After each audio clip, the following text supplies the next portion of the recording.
MRD daily मध्ये आपला स्वागत आहे। आमचे चॅनलला लाईक करा, शेअर करा, कमेंट करा आणि सबस्क्राइब करायला विसरू नका। चांदोरकर फोनवर काल बऱ्याच वेळा बोलणं झालं आमचं। त्यांच्या सहकार्याने त्याच्या आर्थिक अनुदानातूनच हा कार्यक्रम या ठिकाणी आयोजित केलेला आहे। आपल्या पुण्याहून नांदेडला रुजू झालेले एसीबी मध्ये आमचे सहकारी मित्र, नवे मित्र जोडलेले गेलेले अशोकजी कदम PSI, त्यासोबत ॲडिशनल SP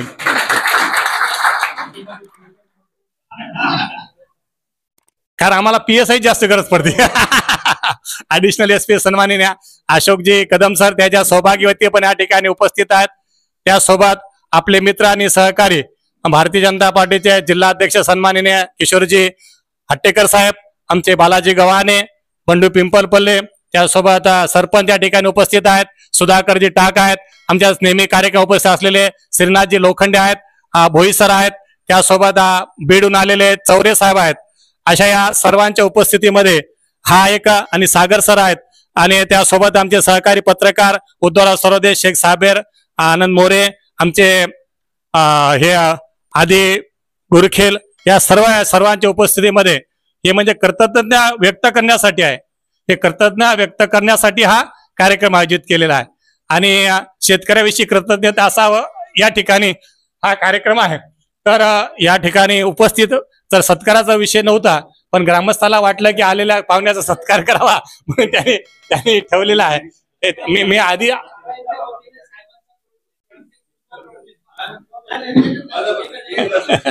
तर त्या एक कृतज्ञता व्यक्त आलेल्या पाहुण्याचा भारतीय संस्कृती म्हणून सत्कार करावा म्हणून मी आधी सांगितलं। तसं तर आपला कार्यक्रमामध्ये आपल्या प्रत्यक्ष पेरणी करायची होती, रान पण तयार होतं, बैल पण तयार होते, पण काल पाऊस झाला।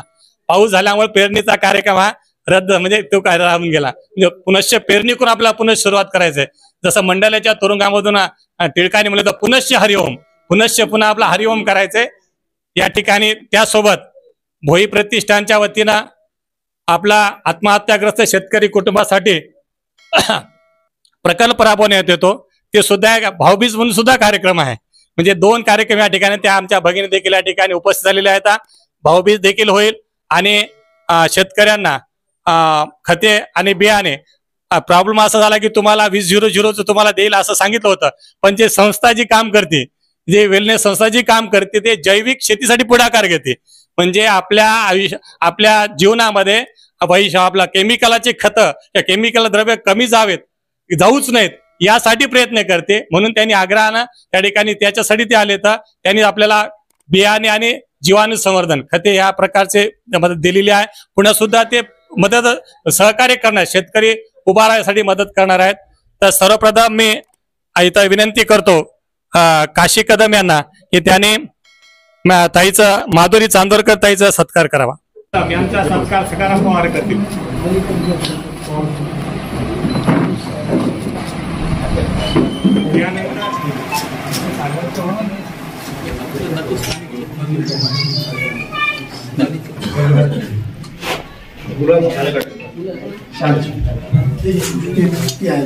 इकडे रोडवीचे संभाजी सरपंच संभाजी काकडे,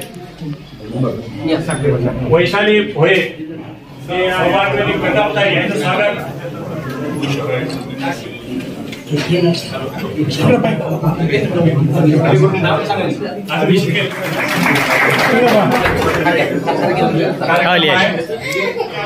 माहिती देण्यासाठी आपल्या लोकांना या सर्वांनी केलेला आहे। पुन्हा नवीन रबीच्या हंगामामध्ये आणि त्या भोई प्रतिष्ठानला बोलताना मी असं म्हणतो की हे भावनांचं विद्यापीठ आहे किंवा संवेदनांचं विद्यापीठ आहे। कारण त्यांना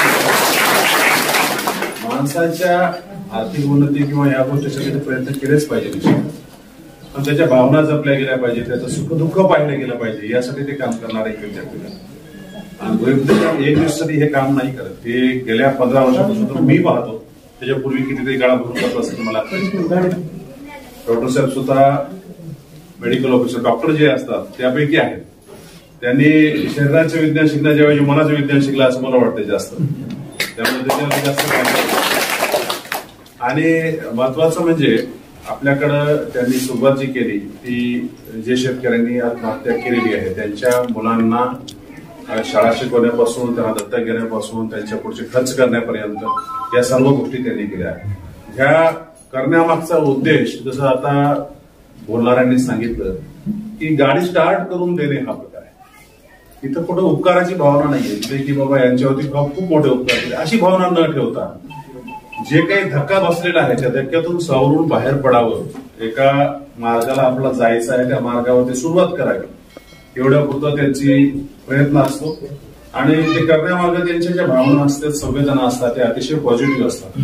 आता ताईंनी जो आम्ही आता यांच्या अगोदर आश्रमामध्ये थोड्या वेळ बसलो होतो आणि त्यावेळी त्यांनी सांगितलं की यांनी जी काही मदत केलेली आहे त्यामध्ये त्या नुसतं बियाणं किंवा हे देऊन थांबणार नाहीये, तर विषमुक्त ज्याच्यामध्ये रसायन न वापरता आपण शेती कशी पिकवावी आणि त्या पिकवलेल्या शेतीमध्ये अगदी तुमचं उत्पन्न पूर्ण येईपर्यंत त्या सपोर्ट करणार आहे. ते करत असताना त्यांनी तुम्हाला केमिकलचे अल्टरनेटिव्ह, म्हणजे समजा उदाहरण तुम्हाला आता कीड पडलेली आहे, मी MSc ऍग्रिकल्चर माणूस आहे, मी स्वतःची शेती आहे, माझी दोन्ही जनावरे आहेत ठिकाणी 70-80 एकर, त्यामुळे मी शेतकरी आणि या गोष्टी मी सगळ्या पाहिलेल्या आहेत. शेतीमध्ये उत्पन्न काढत असताना तुम्हाला आम्हाला होणार त्रासही पाहिलेला. आता यावर्षी तर तुम्हाला उत्पन्न काढण्यासाठी सगळ्यात जास्त त्रास काय झाला तर मोठा पावसाचा असला. त्यामुळे तुम्ही पेरल्याबरोबर जे पाऊस सुरू झाला की आता सोयाबीन पिकून तुमची काढायची वेळ आली त्यावेळेस सुद्धा ते पाऊस चालूच आहे, अगदी वाहून जायची वेळ आहे. पिकच नाही, माणसं पण वाहून जायची वेळ आली. आता आपण जर कंधार आणि बेंगलोरच्या बॉर्डरवरती बघितलं तर एक गावच्या गावच वाहून गेलं. अगदी 2 तासामध्ये 40 फूट 20-25 फूट पाण्याचं स्तर वाढलं. तर इतकं अशी परिस्थिती कधी यापूर्वी निर्माण झालेली नव्हती. हे कशामुळे निर्माण झाली असं वाटते. तर आपणच, माणूस ही जे प्राणी आहे हा सगळ्यात बुद्धिमान आहे, हा सगळ्यात मेघातक सुद्धा आहे. याचं कारण असं आहे की आपल्याच्या बुद्धिमत्तेप्रमाणे आपण जे काही नवीन नवीन प्रयोग करायला लागलो. आता आपण जर जुन्या पद्धतीचा विचार केला असता तर आपण जगू शकलो नसतो. कारण हायब्रिडायझेशन जे प्रकार आला पिकांमध्ये, हायब्रिड बियाणे जे आले तर ते आले नसते तर आम्ही जगू सुद्धा शकलो नसतो, आपल्याकडे अन्न पूर्ण नसतं. आणि हायब्रिड ज्वारी, हायब्रिड पिकं जेव्हा आले त्याबरोबर त्यासोबत आले रसायन, त्यासाठी टाकणारे खतं आले, त्याच्यावरती फवारण्याचे वेगवेगळे औषध आले. आणि यामुळे दोन्ही झालं, एक तर आपण जगलो परंतु रोग घेऊन जगायला लागलो. कॅन्सर नावाचा विकार कधीतरी कुठेतरी कोणातरी व्हायचा. आज तुम्हाला प्रत्येक गावामध्ये 10, 20, 25 कॅन्सरचे पेशंट मिळतात.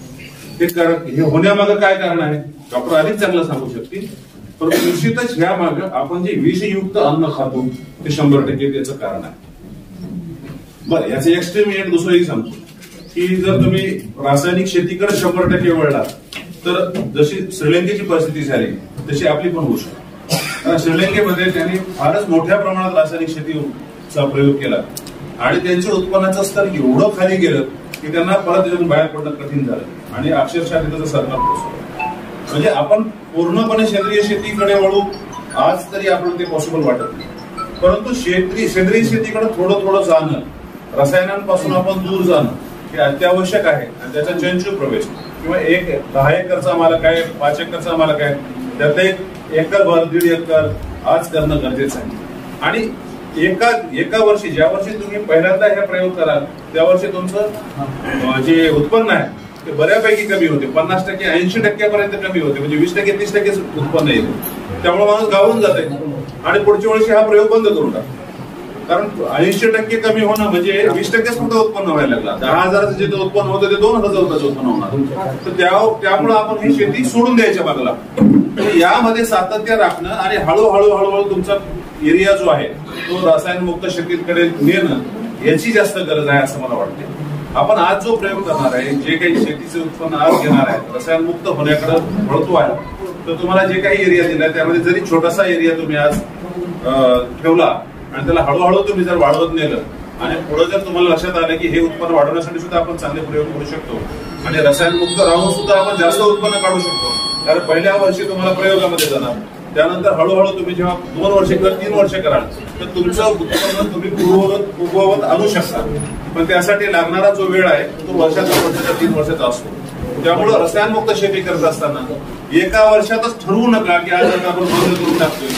हा जो प्रयोग आहे तो पुढच्या काळातही आपला करणं गरजेचं आहे आणि त्याला कारण महत्वाचं आहे की आपल्याला होणारे आजार टाळण्यासाठी हे जर आपण आपल्या कुटुंबापासून सुरुवात केली तर सर्व समाजासाठी सुद्धा आपण विषमुक्त शेती निर्माण करू शकतो। या ठिकाणी मला आज बोलवलं, 2 शब्द बोलण्याची संधी दिली आणि हे सगळी मोठी टीम जी आहे पुण्यावरून लांबून आहे, पुणे सोलापूरहून आले।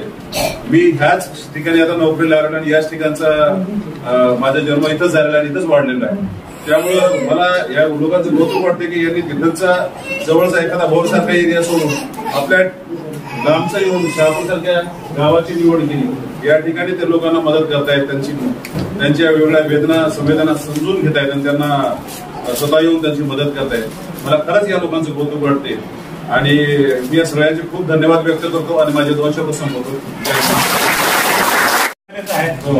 जिल्ह्यात असल्यामुळं अर्धापूर आणि अर्धापूर जिल्ह्यातून काय शेतकऱ्याच्या समस्या आपल्याला माहिती आहेत आणि बरोबर आपण त्या व्यक्तशक्ती केलेल्या आहेत आणि आपण सुरुवात करत आहोत विषमुक्त शेती कशी करायला पाहिजे। धन्यवाद।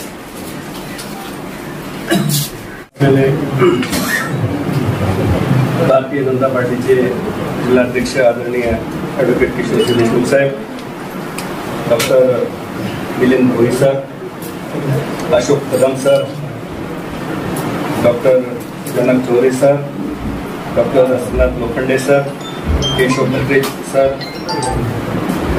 अमृताताई चांदोरकर, उपस्थित या ठिकाणी आलेले सर्व पाहुणे मंडळी, आमच्या भागातील शहापूर येथील प्रथम नागरिक पिंपळपल्ली, आमचे दुसरे बेलसरचे सरपंच रमेश पाटील क्षीरसागर, या कार्यक्रमाचे मुख्य आयोजक आमचे भद्रे मामा, गुणजी विडकर साहेब, सादर भाई, आमचे दुसरे ज्येष्ठ पत्रकार आमचे सावदे सर, उपस्थित या गावातील सर्वच बंधू आणि भगिनींनो, खरंच आजही आपल्या जगामध्ये माणुसकी जिवंत आहे याचं उत्तम उदाहरण जर असेल या ठिकाणी तर प्रतिष्ठानचं। या ठिकाणी मी साहेब आपल्याला खूप शुभेच्छा देतो आणि आभारही व्यक्त करतो की आपल्यासारख्या संस्था आज या ठिकाणी जिवंत आहेत म्हणून हा सर्व आम्ही परिवार आपल्याकडे आशेने पाहतो। याच्यापूर्वी सुद्धा आमचे लक्ष्मीकांत मुळे साहेबांनी एका कार्यक्रमासाठी आपल्या अर्धापूर येथील कार्यक्रमासाठी आपले घरकुल ज्यांना आपण दिलो होतो त्या कार्यक्रमासाठी सुद्धा मी उपस्थित होतो। खरंच एक कौतुकास्पद कार्य आपलं या ठिकाणी आज माणुसकीचं जिवंत उदाहरण म्हणून या ठिकाणी आपण पाहू शकतो। याच्याकडे आज खरोखर ही केलेली मदत, तुम्ही केलेली स्टार्टअप जरी असलं, छोटीशी जरी असली तर आमच्यासाठी खूप मोठी एक प्रेरणा आहे। समाजाला सुद्धा याच्यातून आपण काहीतरी बोध घेतला पाहिजे, आपणही काहीतरी समाजाचं देणं लागतो म्हणून आपल्याकडे जर काही आपण कोणाला मदत करण्यासारखं जर असेल तर निश्चितच स्वरूपामध्ये छोटी का होईना, आज तुमची जरी मोठी असली तरी प्रत्येकानं जर ज्याच्याकडे देण्यासारखं काही आहे, जे समाज आज आपला गोरगरिबाबत ज्या निसर्ग आपल्यावर गोपला आहे, मागच्या मे महिन्यापासून पाहतो की आजपर्यंत जवळपास 6 ते 7 महिने झालं सारखी अतिवृष्टी होत आहे। साहेब आमच्याकडे सांगतो आपल्याला की या ठिकाणी मे महिन्यामध्ये ज्यावेळेस आमच्या इथे अतिवृष्टी झाली, हवा चक्रीवादळाचं हे आलं, त्यावेळेस संपूर्ण केळीचं पीक उद्ध्वस्त झालेलं आहे। आज एक झाड जोपासण्यासाठी जवळपास 100-200 रुपये खर्च येतो या ठिकाणी। तर झाडाला हाताला काढायला आलेली झाडं 2000 रुपयाचा भाव होता त्यावेळेस। अशा परिस्थितीमध्ये एका दिवशी आली आणि एका 10 मिनिटांमध्ये आमचं होत्याचं नव्हतं म्हणून गेलं। खरोखर शोकांतिक आहे। असं जर आपण बघितलं तर शेतकरी राजाची सहन करू शकतो, जर कोणी सहन करू शकत नाही। मी या ठिकाणी प्रामाणिकपणे सांगतो, आपण जे कार्य या ठिकाणी हाती घेतलेलं आहे खरोखर हे कौतुकास्पद असून असंच कार्य आपल्या हातून घडत राहो एवढीच या ठिकाणी मी ईश्वरचरणी प्रार्थना करतो। आपण आम्हाला या ठिकाणी बोलवलं। गेले 15 वर्ष मोळे सर असतील, आमचे देवकर असतील, आमचे सुनील कोदारी सर असतील, यांच्याबरोबर कोणते जागरूक प्रकल्प सुरू झाला आहे अर्धापूर तालुका पत्रकार संघाच्या वतीनं आणि होई फाउंडेशनच्या सहकार्याने। आणि सुरुवात या मुलांपासून आम्ही केली। सुरुवातीला जी मुलं इकडेच शिकत होती, नंतर थोडंसं असं लक्षात आलं की यांना पुण्यातलं शिक्षण दिलं तर जास्त बरं होईल म्हणून या छोट्या छोट्या मुलांना आम्ही सांगितलं, त्यांच्या कुटुंबियांशी संवाद साधला आणि मला खूप अभिमान वाटून एवढी छोटी छोटी मुलं ही आईला सोडून पुण्यामध्ये राहिला आणि शिकायला आली। त्या मुलांसाठी आपण जोरदार टाळा। सुंदर ही मुलं अभ्यास करतात, मला आठवतं मागच्या वर्षी 2 मुली आमच्या 9वी झाल्या, त्यांनी 88% आणि 87% मार्क मिळवले. सगळ्या पेपरमध्ये त्यांचा फोटो आला. हे का झालं? आम्ही जी काही रिक्वेस्ट केली, आम्ही जे काही सांगितलं त्याच्यावर या आमच्या भगिनीने विश्वास ठेवला, मुलांनी पण जिद्द दाखवली आणि त्यांचं करिअर आता चांगलं फ्युचर होतं. आता मला विश्वास आहे की दुर्गा आणि नियती आणि या सगळ्यात ज्यांना डॉक्टर व्हायचे, ज्यांना इंजिनियर व्हायचे, ज्यांना शिक्षक व्हायचे, ज्यांना पोलीस व्हायचे, त्या सगळ्यांना जे काय व्हायचे तोपर्यंत आम्ही त्यांना शैक्षणिक पाठबळ देणार. मुद्दा हा की तुम्ही 5 मुलं 7 मुलं 4 भगिनी करू शकता, तो तुम्ही पण पुढे येऊ शकता.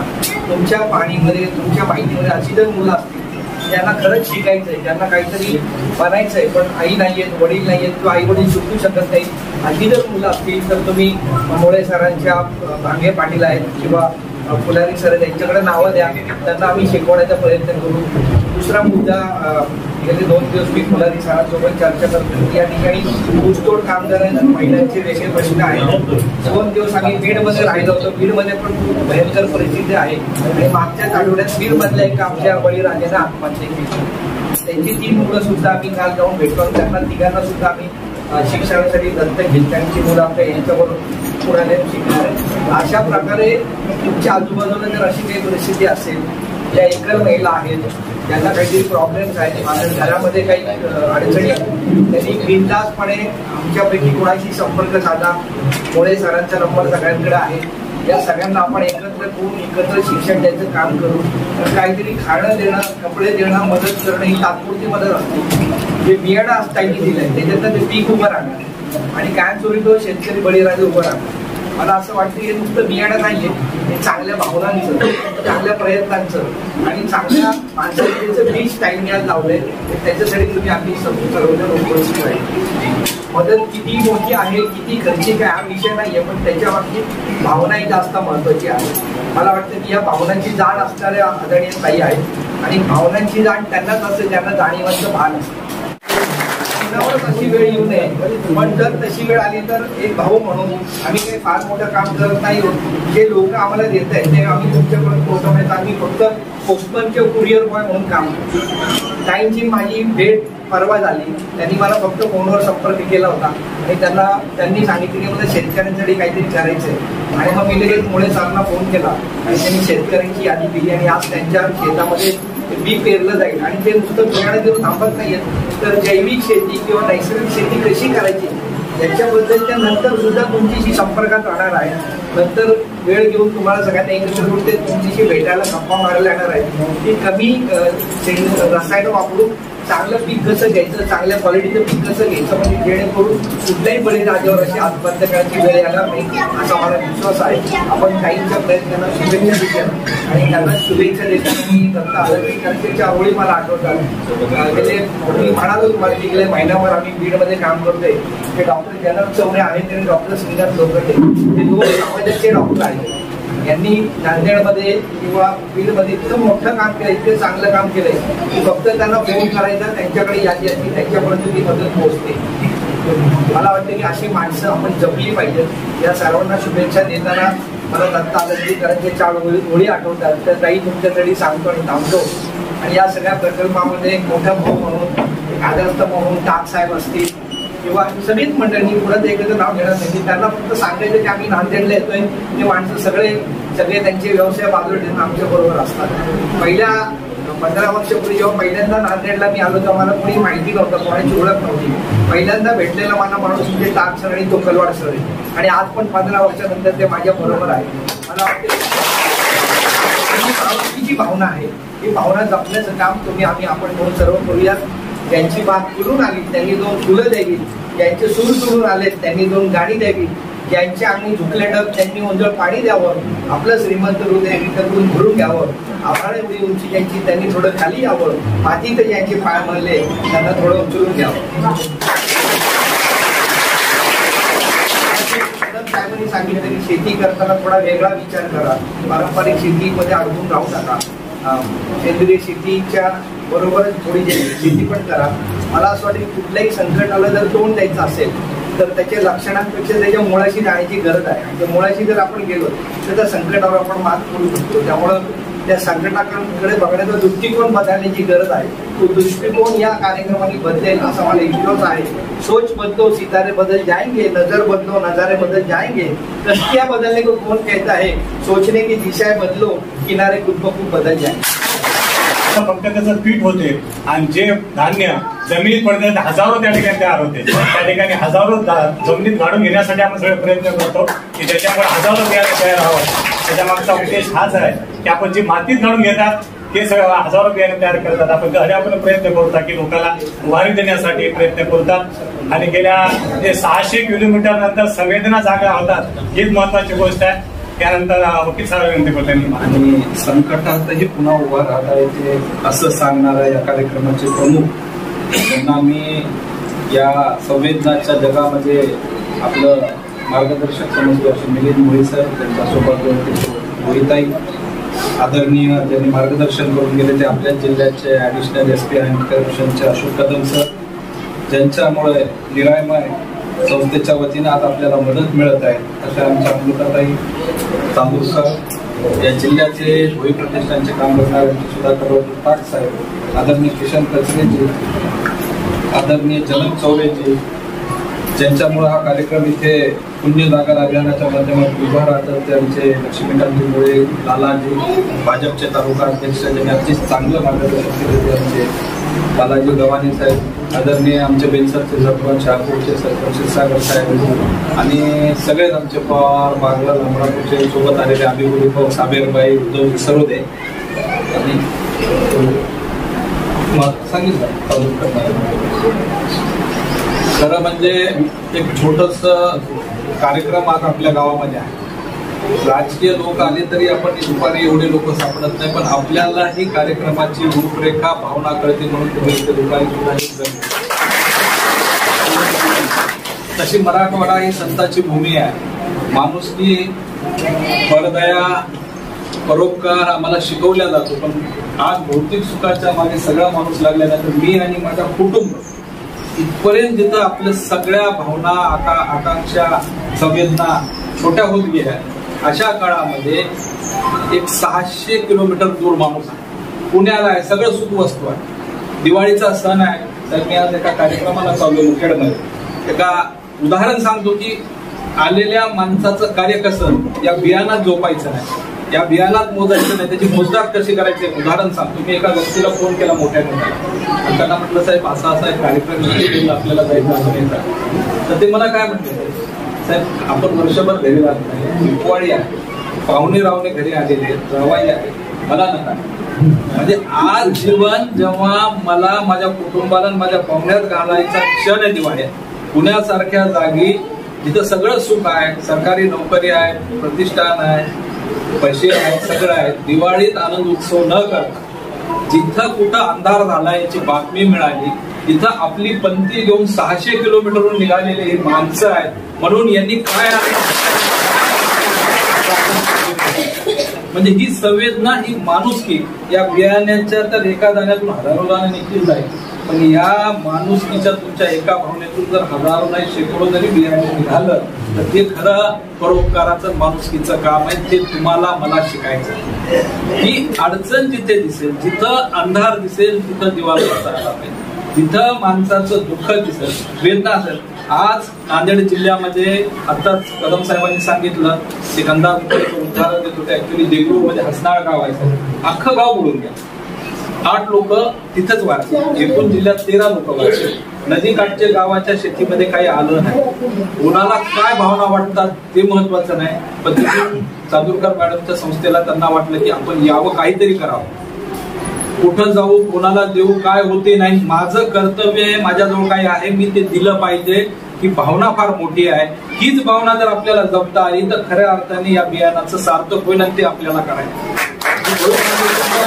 पाचलेगावकर महाराष्ट्राच्या मठाच्या कार्यक्रमात मी जिल्हा परिषदेच्या अनेक शाळेला जातो, बघतोच आहे. शिक्षकाचं काम तसं खूप अवघड आहे. दुसऱ्याच्या लेकराला आपलं म्हणायचं शिकवायचं मोठं अवघड आहे. आपल्याकडे आजकाल पाहुण्याचं जरी आलं, दिवाळीला जर बहिणी बाचीची लेकर आली तर लवकर जातात का वाटायला, प्रावेसी बंधवायची खाजगी पण नाही का, बहिणीला कवा बोलवून करू असं झालंय आपल्याला. अशा काळामध्ये एक दुःखात असलेल्या कुटुंबाच्या, नांदेड सारख्या जिल्ह्याच्या 600 किलोमीटर दूर अशिक्षित माणसाच्या मुलाला आत्महत्याग्रस्त शेतकऱ्याच्या मुलाला न्यायचं, नेऊन शिकवायला तर खूप बोर्डिंग आहे, पण त्याला न्यायचं, त्याला त्याच्या दुःखातून वर उभा राहायचं, जीव लावायचं, आपलं करायचं. आता मोहित सर बोलत होते, पण नावं सुद्धा त्यांना पाठ आहेत की कोणती मुलं माझ्याकडे शिकतात, कोणाला मार्क पडतात. याच्यासाठी लोकांच्या बाळाला आपलं करावं लागतं, एवढं मोठं मन करावं लागतं. आणि हा मोठेपणा मोहित सरांच्या अंगी आहे, म्हणून त्यांना हात जोडून नमस्कार, आभार. आणि करणारं काम नाही, या कामापुढे नतमस्तक व्हावं असं काम आहे. आणि हेच काम आपल्या भागामध्ये आपली सगळी टीम पत्रकाराच्या माध्यमातून करत आहे. आणि हे काम वाढलं पाहिजे, ही खरी मदत आहे. काय दिलं त्यापेक्षा त्याच्या देण्यामागची काय भावना होती हे फार महत्वाचं आहे. तुम्हाला आम्हाला ही भावना जीवनात पुढे जपता यावं. साहेब म्हणल्यासारखं की मोठे दवाखाने, मोठे न्यायालय, मोठे मदत करणारे माणसं समाजाला लागू नाही. समाज स्वतः स्वावलंबी होऊन उभं राहायला पाहिजे. तसं आपण मागणारे नाही, देणारे माणसं शेतकरी. पण आता हे सुलतानी संकट आलंय, एवढं मोठं संकट 30 वर्षात कधी आलं नाही. पण या संकटाला घाबरू नका. समाजात मी सुद्धा आहे तुमच्या मागे, तुमचं दुःख समजू शकतो. कोणीतरी आपली भावना, आपली अडचण समजू शकतं. त्यातून काय मिळाल्यापेक्षा त्यातून लढण्याची जिद्द, पुन्हा उभं टाकण्याची जिद्द मिळावी, हे संदेश घेऊन सर आणि सगळ्या मॅडम आल्या. त्यांच्या या संदेशाला आम्ही नतमस्तक होतो. तुमच्यापासून नक्कीच आम्ही आता घेऊ भरारी, पुन्हा भरारी घेऊन उभे टाकणार, यात वाद नाही. आणि निश्चितपणे याचा 2 भाग. एक तर इथे काहीतरी मदत करायची आहे. मदतीचं स्वरूप कसं आहे की साहेब, आमचे जज साहेब आले होते आणि त्यांनी छोटीशी स्टोरी सांगितली, अनेक लोकांनी ऐकली असेल. एकदा जंगलाला आग लागली होती. जंगलाला आग लागल्यानंतर सगळे, ज्या जंगलाचा राजा सिंहासोबत सगळे पळून जातो. पण अशाही परिस्थितीत एक छोटंसं पाखरू आपल्या चोचीत पाणी घेऊन ती आग विझवायचा प्रयत्न करत होता. तर तिथं आमच्यासाठी काही हुशार लोक होते. जंगलाला आग लागली, सगळे पळून जात आहेत आणि तुझ्या चोचीच्या पाण्याने काय जंगलाचा आग विझेल का, असं ते म्हणत होते. तर त्यावेळेस त्या पाखरांनी सांगितलं की आग विझेल की नाही माहित नाही, पण ईश्वराजवळ ती आग विझवणाऱ्यापैकी मी एक होती. माझी प्रयत्न करत होते, ही माझी भावना असली पाहिजे. आणि त्या चोचीच्या पाण्याने आपल्याकडे हे सगळे आलेले आहेत, यांची भावना खूप साहेब. आपल्या कार्यापुढे नतमस्तक. आपण आणि आमचा स्नेह वृद्धिंगित व्हावा. आमची ज्यावेळेस आत्महत्याग्रस्त शेतकऱ्यांची मुलं जेव्हा डॉक्टर इंजिनियर होतील, त्या अगदी खऱ्या अर्थानं या घरामध्ये तुमच्यामुळे पंथी लागेल. आणि ती पंथी निश्चितपणे लागेल असा मला विश्वास आहे. कारण देण्यामागे कुठलीही भावना नाही, काही मिळवायची भावना नाही, काही अहंकार नाही, दिल्याचा काही असा अहंगड नाही, अहंकार नाही दाखवतात. अतिशय सात्विक माणसं की सत्कार घ्यायला तयार नाही. आमच्यापैकी तर आधी आमच्या माणसाला फोन करून म्हणतो, मी येतो कार्यक्रमाला, आम्हाला हार घालतोस की आमचा फोटो निघते की, अशा म्हणणाऱ्या जगामध्ये आपल्याला जे शक्य आहे ते न नसता देणारे तुम्ही महान माणसात. खरा संतांचा विचार हाच आहे आणि तुमच्यामुळे हा विचार वाढावा, एवढेच शुभेच्छा देतो आणि थांबतो. जय हिंद, जय महाराष्ट्र. निघाला कारण आता जिल्हा परिषद नगर पंचायत चालू आहे आणि त्यात आपण तुम्ही इकडचे नाही, म्हणजे मतं मागायची काय गरज नाही. निरपेक्ष भावना. आता जर कोणी जर आम्ही देतो म्हणलं नाही, मतदान नाही म्हणते काय, आता मतं मागायला म्हणून म्हणतात. याच्यात हे मतं मागणे सगळे पुण्याचे. त्याच्यामुळे हे लक्षात घ्या की आपल्याला फक्त निरपेक्ष भावनेनं आपल्याला काम करायचं, आपल्याला प्रेमाची ज्योतीनं ज्योत पेटवायचं आहे. आणि ही ज्योत आपण आज या ठिकाणी पेटवलेली आहे. वकील साहेबांना अतिशय सखोल असं मार्गदर्शन केलेलं आहे. त्यांनी सांगितल्याप्रमाणे संवेदनशीलता जागी ठेवली पाहिजे, एकमेकांना आपण सहकार्य केलं पाहिजे आणि या संकटातून बाहेर काढण्यासाठी हा कार्यक्रम आहे. आणि ग्रामस्थांच्या वतीने मी श्रीराम पवार यांना विनंती करतो की त्या ठिकाणी 2 शब्द व्यक्त करा.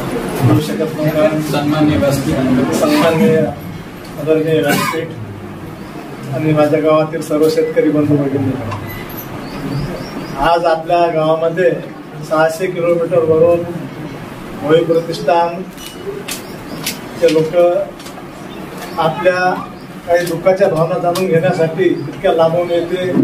दिवाळी घरची सोडून, सुख समाधान सर्व सोडून आपल्यासाठी 600 किलोमीटरवरून इथे आलेले आहेत. आणि आपल्या भावना त्यांना माहीत आहेत की इथे काहीही शेतीमध्ये उरलेलं नाही, सर्व पाण्याने वाहून गेलेलं आहे अशी त्यांना माहिती मिळालेली. त्या माहितीनुसार ते आपल्याला काहीतरी मदत म्हणजे नुसती मदत, अन्न बियाण्याची मदत किंवा जैविक खताची मदत नसून ही भावनेची मदत आहे. त्यांची भावना आपल्याबद्दल खूप चांगली आहे, शेतकऱ्याबद्दल खूप चांगली भावना आहे. म्हणून ते सद्भावनेने आपल्याला मदत करत आहे। यासाठी त्यांचं मी मनापासून मनपूर्वक एकदम हार्दिक अभिनंदन करतो। आणि अशी दुर्गा मोठी वाटते अंबिका या ठिकाणी आपल्या मनोव्यक्तीच्या दुर्गा अंबिका सागर, मी इयत्ता 9वीत शिकते। माझी बहीण मागच्या वर्षी 10वी मध्ये होती, तिने 86% घेतलेले आहे आणि ती आता खूप चांगल्या कॉलेजमध्ये शिकत आहे। आणि मी सुद्धा आता पुढच्या वर्षी 10वी मध्ये जाणार आणि खूप चांगला अभ्यास करून छान टक्केवारी घेणार आणि सरांचं नाव, माझ्या कुटुंबाचं नाव आणि माझ्या गावाचं नाव आणि शाळेचं नाव मोठं करणार। आणि माझं स्वप्न आहे ते मी साकार करणारच। आणि आम्हाला सर शिक्षणातच नाही तर सर्व गोष्टींनी मदत करतात। जसं काही दिवाळीचा सण आला की आम्हाला कपडे घेतात, फराळ वाटप असतो, आमचं येण्या जाण्याचा सुद्धा खर्च तेच करतात आणि आमचा सर्व खर्च तेच बघतात, आमची शिक्षणाची सोय सुद्धा। आणि त्यांचं खूप खूप आभार, धन्यवाद। ज्या वेळेला हे तुमच्यावरती सगळं अस्मानी संकट कोसळलं होतं तेव्हा आम्ही बातम्या बघत होतो आणि प्रत्येक जण हळहळत होता, म्हणजे फक्त मी नाही सगळेच जण हळहळत होते। पण करावं तर काय करावं, कारण त्यावेळेला काही सुचत नव्हतं। पण जशी दिवाळी आली, दिवाळीमध्ये आमचा प्रयत्न असतो की आमच्या बरोबर कुणाला तरी, ज्यांना कुणी नाहीये किंवा जे अडचणीत आहेत अशा कुणाला तरी एक त्यांच्या चेहऱ्यावर हसू आणावं, यासाठी दरवर्षी दिवाळी आम्ही कुणाबरोबर तरी साजरी करतो। मग ती अनाथ आश्रमातल्या मुलांबरोबर असेल किंवा वृद्धाश्रमातल्या वृद्धांबरोबर असेल। आणि यावर्षी हे सगळं झालं तेव्हा मनात आलं की जे शेतकरी एक प्रकारे नाडले गेले, त्यांचं घरदार, शेती, शेत सगळंच उद्ध्वस्त झालंय, तर त्यांच्यासाठी आपण काय करू शकतो। जसं मिलिंद भोई सरांनी सांगितलं की एक आमचे कॉमन फ्रेंड आहेत, त्यांच्याकडनं त्यांचा परिचय झाला आणि त्यांना संपर्क केल्यानंतर मी म्हटलं की शेतकऱ्यांसाठी काहीतरी करायचं। तर ते म्हटले की काय करायचं, तर म्हटलं तुम्ही काम करता तुम्ही सांगा। आणि मग त्यांनी हे सजेस्ट केलं की त्यांना उभं राहायला आपण मदत करू। आणि मग हा सगळा कार्यक्रम आमचा ठरला, दिवाळीनंतर तुमच्याकडे यायचं हे ठरलं। आणि याच वेळेला मी त्यांना एक सांगितलं की आमचा अजून एक प्रकल्प आहे ऊर्जा शेती म्हणून, जसं मगाशी कदम साहेबांनी सांगितलं तुम्हाला की सरांनी तुम्हाला आश्वासन दिलं होतं मुळे साहेबांनी की खत देतो, पण आमचं फोनवरती बोलणं झालं।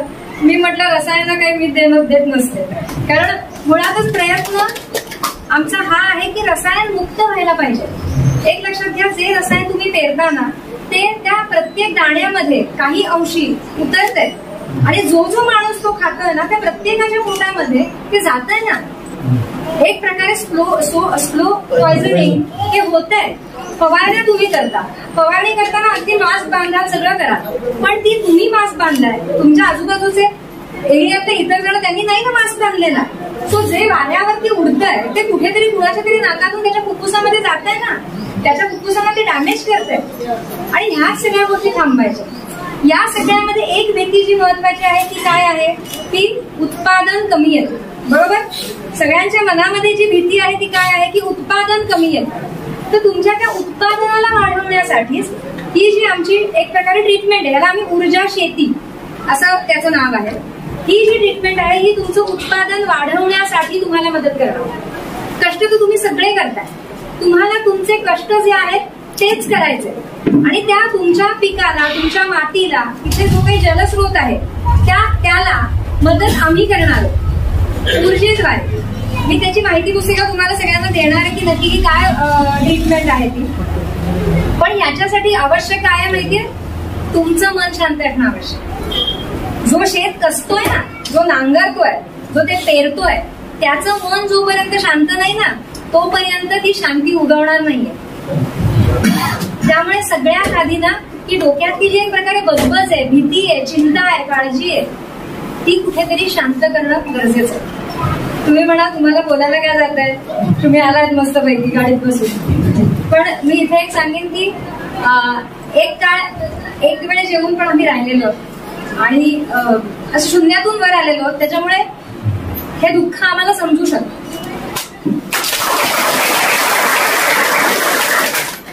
आणि म्हणूनच हा मदतीचा हात पुढे करण्याची आमची इच्छा असते। कुणालाही चेक देऊन टाकला असताना पुण्यातल्या पुण्यात खूप जण होते की पैसे द्या, फोटो छापत होते, सगळं करत होते, पण असं वाटत होतं की नाही आपण केलं पाहिजे, आपण भेटलं पाहिजे आणि आपण केलं पाहिजे। तर मुळातच आमची जी पद्धत आहे ना ती तुमचं मन शांत करणारी आहे, तुमच्या शरीराला ताकद देणारी आहे, तुमच्या मार्फत तुमच्या शेताला ताकद देणार. तुम्हाला समजेल अशा भाषेत सांगते, ही जी ट्रीटमेंट आहे आपली ती तुमच्या शेतासाठी होणार आहे, तुमचं उत्पादन वाढावं म्हणून होणार आहे. आणि त्याच्यासाठी तुम्हाला दिवसातनं 2 वेळा आम्हाला फोन करायचा. सोपी गोष्ट आहे फोन करणं. फोन उचलला, फोन लावला, फोन तुम्ही करू शकतात सगळेजण. आणि फोन केल्यानंतर तुम्हाला 10 मिनिटं ध्यान करायचं. ध्यान आपल्याला येतच नाही करायला. कुणाकुणाला येतं? कुणालाच येत नाही. ओके, आज आपण एक ध्यान करणार आहोत. ते कसे करायचं ते सगळं तुम्हाला सांगणार. तुम्हाला मागायचंय, तुम्हाला त्या आज बसलोय आपण मंदिरातच बसलोय, त्या परमेश्वराकडे योग्य मागायचंय की आम्हाला काय हवंय, आम्हाला आमच्या शेतात भरपूर पीक हवंय, आम्हाला सुबत्ता हवी आहे, आम्हाला सुख समाधान हवंय, हे तुम्हाला मागायचंय. आणि तो आहे ना, तो खरं तर तथास्तूच म्हणत असतो. आता तुम्ही म्हणाल मग हे असं सगळं का आला प्रश्न सगळ्यांच्या मनात? कारण ना हल्ली आपण पॉझिटिव्ह विचार करतच नाही. आपल्याला हवे असते एक गोष्ट, पण ती कशी मिळणार नाही, कशा अडचणी येऊ शकतात, कसं काय काय वाईट घडू शकतं, याचा विचार आज प्रत्येक माणूस करतो. स्वतःच्या मनाला विचार, प्रत्येक माणूस कशा अडचणी येतील, कसे प्रॉब्लेम येतील, आणि ते प्रॉब्लेम आले तर मग पुढे काय करू आम्ही, हाच विचार करतो. आणि तो परमेश्वर तेव्हा पण तथास्तूच म्हणत असतो. तुमचा प्रत्येक विचार जो मनात येतो ना, त्याला तथास्तू म्हटलं जातं. म्हणून आज कितीही बिकट परिस्थिती असू दे, आपल्याला उभं राहायचंय. मग आपण म्हणायचं आम्हाला उभं राहायचंय, आम्हाला करून दाखवायचंय. शेवटी अडचणीतच माणूस पुढे जातो. तो वर तेव्हाच येतो जेव्हा काहीतरी अडचणी येते. ती अडचण तुम्हाला पुढे नेण्यासाठीच आली आहे. आपण त्या अडचणीकडे पॉझिटिव्हली बघूया. तुम्हाला जे मी म्हटलं की दिवसातनं 2दा तुम्हाला ध्यान करायचं. त्याच्यामध्ये तुम्हाला फक्त डोळे मिटून बसायचंय. तुम्हाला एक गायडेड मेडिटेशन दिलं जाईल, जे तुम्हाला फक्त ऐकायचंय. ते ऐकलं की तसे विचार तुम्हाला आपोआप येते.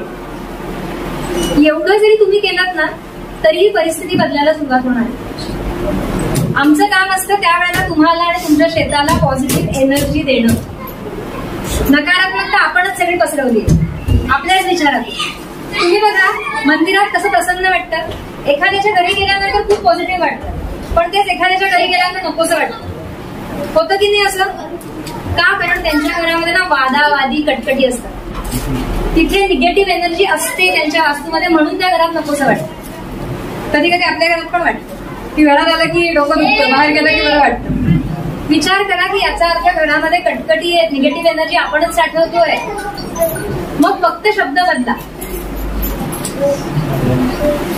आपण बऱ्याचदा समोरच्याला म्हणतो की हिचं ना, ही कधी बदलणार नाही, ह्याचं काहीच भलं होणार नाही. हे आजपासून बोलायचं नाही. आजपासून अपेक्षा करायची की परिस्थिती बदलू दे, सगळ्यांचं भलं होऊ दे. आणि जशा आपण आपल्या अपेक्षा बदलू ना, तशी ऊर्जा बदलायला लागेल. घरातली एनर्जी पण पॉझिटिव्ह व्हायला लागेल. आम्ही गेली 15-16 वर्ष हेच काम करतोय. आम्ही अगदी कॅन्सर सारखे पण आजार बरे करतो, आणि केवळ ह्या पॉझिटिव्ह एनर्जीने. आम्ही औषधं देत नाही. आणि हेच आपण शेतासाठी करणार आहोत आजपासून. त्यासाठी मला तुमचा थोडासा डेटा लागणार आहे. तुम्हाला एक फॉर्म घेऊन जाणार आहे. तुमचं नाव, नंबर तर सरांनी मला दिलेलंच आहे. या नंबरवर फोन करून ती माहिती मागेल, ती माहिती तुम्हाला पुरवायची आहे. आणि तुम्हाला जो नंबर दिला जाईल त्याच्यावर तुम्हाला 2दा फोन करायचा. तुम्हाला केमिकल खत मी दिलेलं नाहीये, पण त्यांनी काहीही बिघडणार नाहीये. आज माझ्याबरोबर मी असा एक माणूसही घेऊन आलाय जो दक्षिण सोलापूरचा आहे, ज्याच्या गावात पण आता पूरस्थिती आहे. आणि गेल्या 5-6 वर्षांपासून ही ऊर्जा शेती आम्ही त्याच्याकडे राबवतोय.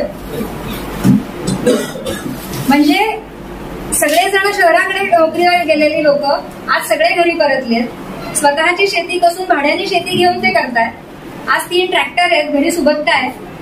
हेच 5-6 वर्षापूर्वी त्याचं कुटुंब इतरांच्या शेतामध्ये मजुरी करत होतं.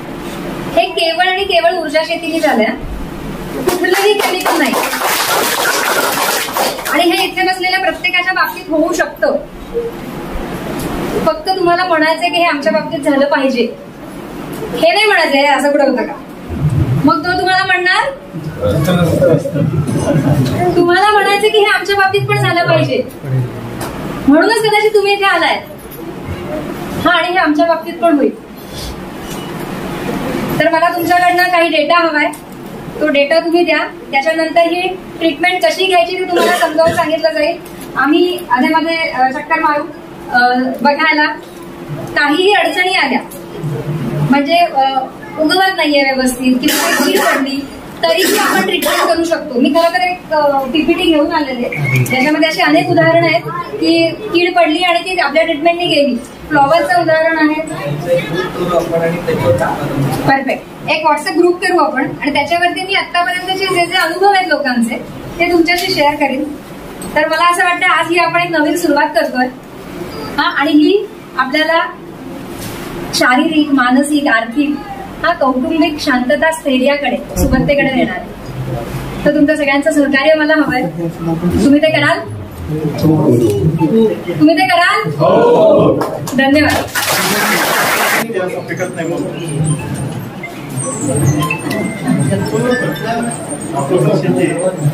आम्ही पण दुसरीकडे आता जॉब करतो म्हणजे शेती असं पिकत नाही. एक दिवशी हापसात बोलू नका. सरांकडनं माहिती घेऊन ते आपलं काय आणि मनशांतीमध्ये साथी माणूस बरेच असे प्रयत्न करत असतात आणि मन शांत करण्यासाठी काय केलं पाहिजे, ध्यानधारणा कशी केली पाहिजे या प्रकारचे सखोल असं मार्गदर्शन केलेलं आहे. आणि विषमुक्त शेतीचं त्यांनी सांगितलं असताना आपल्याला माहिती असेल की भारतामध्ये सर्वात जास्त पेस्टिसाइड हे पंजाबमध्ये वापरले जातात. आणि सांगायचं हे माहिती असायला पाहिजे की पंजाबमधून जवळ 2 ट्रेन राजस्थानमध्ये कॅन्सरच्या उपचारासाठी जातात. म्हणजे पेस्टिसाइडचा वापर किती घातक आहे हे आपल्याला माहितच आहे. त्याने विषमुक्त शेती कशा प्रकारची फायदेशीर आहे असं या ठिकाणी मार्गदर्शन केलं आहे.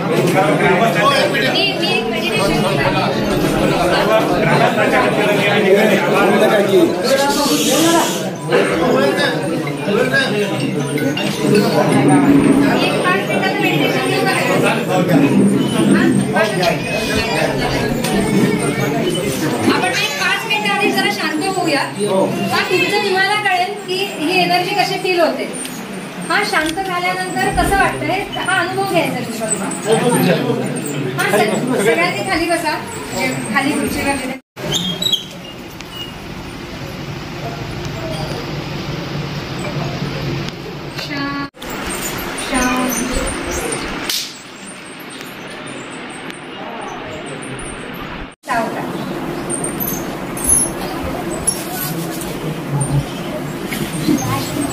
आणि हा कंडावरून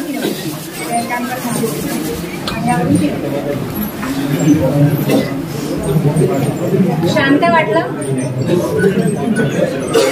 काही अनुभव आला का कुणाला? काही स्पंदन जाणवली का कुणाला?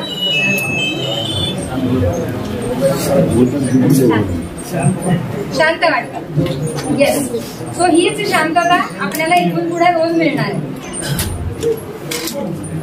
धन्यवाद.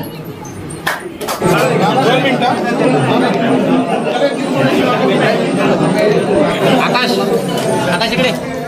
आकाश,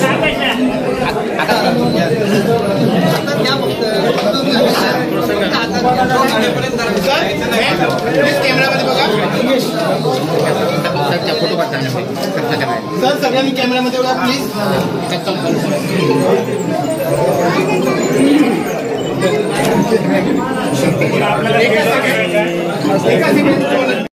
सगळ्यांनी लेन्स मध्ये बघा प्लीज.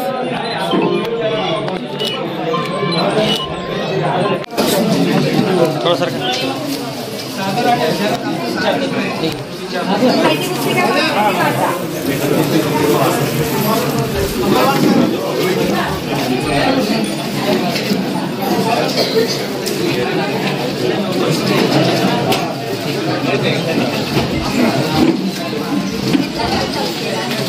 थोडं जागा राहू द्या.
एकच सेकंड